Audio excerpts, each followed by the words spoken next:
Ako si Master Sergeant Fernando M. Maligdim, 804419, Infantry Philippine Army.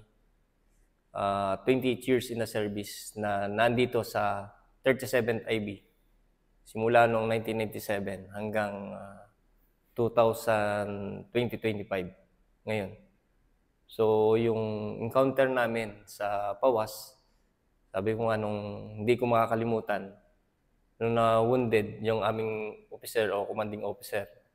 Dahil talagang pinilit namin siyang ma-evacuate or may-atras dahil nga sa tindi ng tama. Ganun din sa isang kasamahan namin na si PFC Grijaldo nun.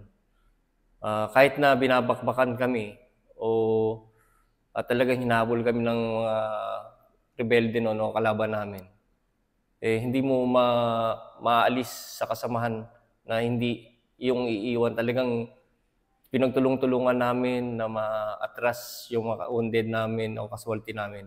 At doon ko nakita yung samahan ng 37 Conqueror Battalion na hindi iniiwan yung mga kasamahan sa anumang laban o encounter o gera.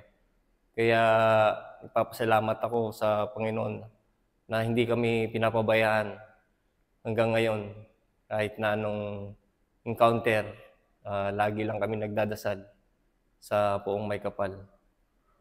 At ayun yung naging aking serbisyo dito sa 37th IB. Salamat, SM. Thank you, sir.